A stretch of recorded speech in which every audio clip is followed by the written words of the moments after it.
Më shumë se 150 persona me aftësi të kufizuara, sindromën Down dhe autizëm u bën pjesë e aktivitetit Night to Shine, organizuar në Maliq në një mbrëmje të dedikuar dinjitetit, barazisë dhe vlerësimit të tyre në shoqëri. Organizatorët theksuan se nisma shkon përtej një eventi festiv, duke synuar promovimin e integrimit dhe respektit të vazhdueshëm ndaj kësaj kategorie në jetën sociale dhe institucionale. Eventi nuk konsiston vetëm në një mbrëmje, nuk është vetëm një natë për të shkëlqyer, po eventi konsiston në ngritjen e ndërgjegjes të çdo njeriu për t'i parë ata njerëz se vlejnë dhe janë njerëz me dinjitet për të jetuar.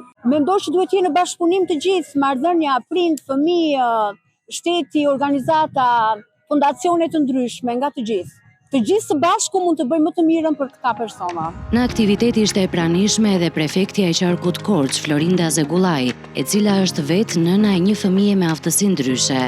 Ajo pranoi se institucionet shtetërore duhet të bëjnë shumë më tepër për këta fëmijë dhe familjet e tyre. Lut Zotin që në rolin e prefektes së qarkut të Korçës të më krijohet mundësia e bashkëpunimit dhe koordinimit të punës time me organizata, me institucione, që të gjithë prindrit që janë këtu sonte, të mos bëjnë me atë pyetjen çdo ndodh me fëmijët tanë, unë e prindrit e këtyre fëmijëve të mos jemi më. Eventi global i iniciuar nga Fondacioni Tim Tibu zhvillohet në më shumë se 100 shtete të botës dhe synon rritjen e ndërgjegjësimit për përfshirjen e plotë të personave me aftësi ndryshe.